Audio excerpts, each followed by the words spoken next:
Hi, Roy here on my channel, Roy Reads Anything, where I talk about books, old books that are strangely interesting or interestingly strange, at least to me. And this being June on the Range, the month of Western reading event launched on the world by Michael K. Vaughan. Everything I'll be talking about is some species of Western. So, mentioned in my TBR video, reading Lonesome Dove, which I found a bit daunting because there are many pages. So I set myself a target of 30 pages a day, which I've way exceeded, and I'm already about 60%, a bit more, of the way through. There's probably not a lot I can add to what's been the praise that has been heaped on this Pulitzer Prize winning novel, but I'm really enjoying it. I'll say one thing, which is that the structure is a little bit like a fantasy book. So if you're used to reading gigantic quest books, a book where there is a sort of quest, where there are different groups of characters that you focus on in different chapters in different parts of the world, knowing they're eventually going to interact, you'd be sort of unfamiliar territory, really.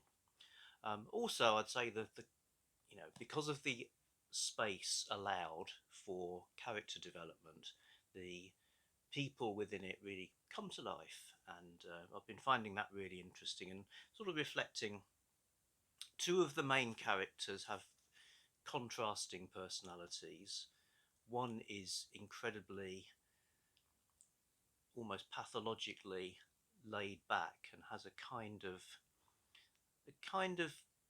anything goes philosophy, and his partner is the opposite, an absolute workaholic who can't see a thing without getting it done, and kind of needs to sort of work themselves almost to the point of exhaustion. Um, so that's good. It's good how they contrast, but also I kind of thought, well, I'm both of those guys actually. Not both at the same time, but I can sort of see those. They're realistic modes of being, I suppose. So yeah, Lonesome Dove, good. Also, another group read is Blaze! Exclamation mark.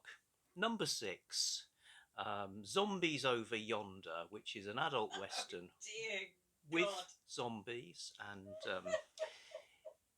it's every bit as ridiculous but also fun as it sounds. So circle back to that later. But I particularly wanted in this video to talk about uh, a British publishing phenomenon in the world of westerns, the Black Horse Western. So this is our salute to Black Horse Westerns. So here's one, All Must Die by I.J. Parnham. Here's another one, Across the Rio Grande by Edwin Derrick.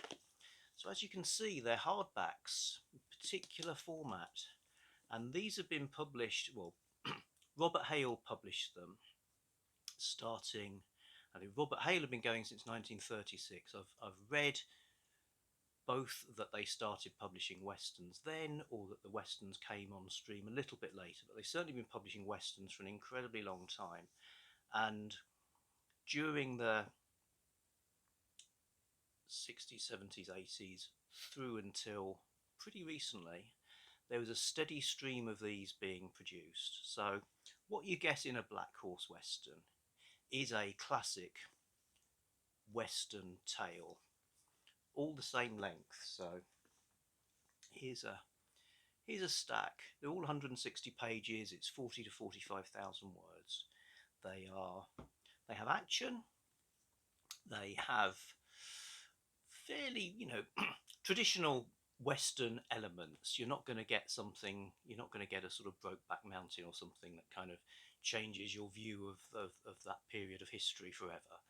They are genre westerns, really well done. I've read scores of them, never not enjoyed them, and some of them are really good. So yeah, so that was interesting. Lots and lots being published, But you see, the hardback format, this is because their main market was libraries. So they're actually quite expensive to buy. So £13.25 was this one for the retail market. That's also why they're built to be virtually indestructible. So physically, I see them as a kind of British design classic. I've said this before, but Bill Bryson waxes lyrical about certain British things like post boxes being both a distinctive design but also way over specified. You know, post boxes are built as if they're going to withstand a war.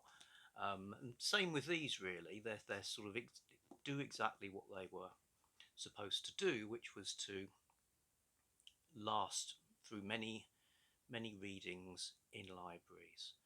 And in more recent times, Robert Hale came to an end, but the Crowwood Press took over the Black Horse imprint, and they did some of the things you'd expect to do to try and put some new energy into a established brand. They focused a lot on ebooks, they brought in some new authors, but obviously it didn't quite work out because they've stopped as well. So these are something that is in the past and moving further into the past.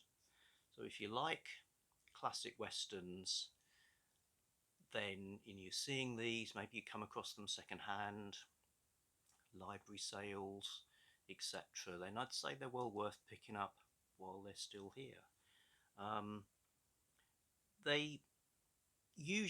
They're individual standalone novels. Like I say, 160 pages. You could read one in an evening, certainly in a couple of days. Sometimes you get series characters as well is part of it, although you need to, they don't tend to badge them. You don't get a sort of, number 25, not like Buckskin 39. Here it is. So Buckskin 39. Dr. Jenny is currently reading an adult western. As you can see, it's getting some scrutiny, judging by this porcupine-like collection of tabs. So yes, they wouldn't do the numbered series, nor would they have the sexual content you get in these adult westerns. So yes, they're books for adults. There might be a little bit of that sort of thing, but you won't get the sort of routine squelchiness occurrences that you got in the adult westerns. Neither will you get the jaw-dropping spaghetti western type violence of the Piccadilly Cowboys era books, or the soppiness of cowboy romances. They're sort of they sit in the middle of all that. They sort of did their thing, keeping going with the sort of traditional western that a Zane Grey or Louis L'Amour reader would pick up and think, yes, I'm getting more of the same. Fantastic. Now I know what you're thinking.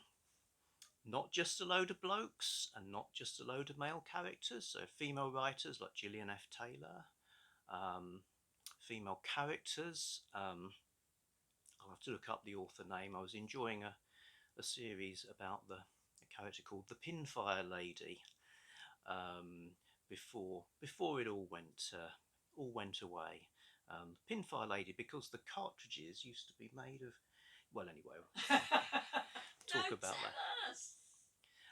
You can't start half a tale and then not finish it, man. One option for your weaponry was to fill your own paper cartridges, basically. Right. So this Pinfire gun, favoured by the English aristocrat woman who becomes known throughout the West as the Pinfire Lady, uses those black powder. I think she might make her own bullets as well. Anyway, yes. Like the right stuff. Yes, it's good stuff, you see. Right. So, like Black Horses, I commend them to you, and also as a British cultural phenomenon.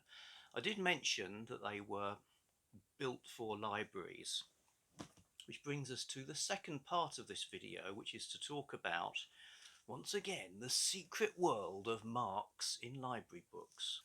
Final thing about these, because of their life in libraries, you might find, if you get second-hand ones, that they feature an intriguing feature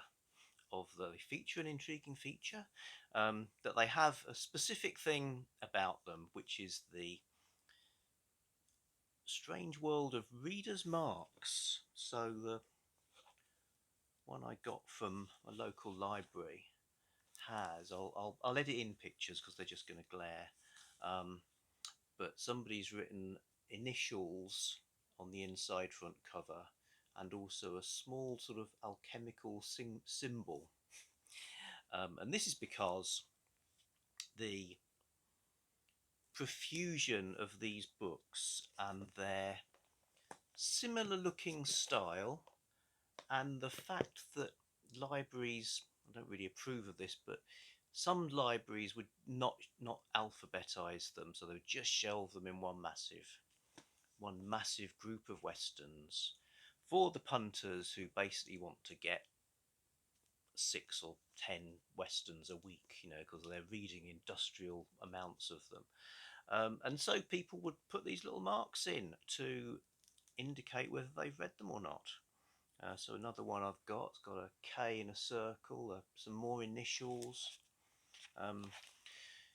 Dr. Jenny did work in public libraries. She tells me this also happens in romance and mysteries, but perhaps not in other genres, for whatever reason, and that as well as marks appearing at the beginning of the books, this one's got 4 dots here.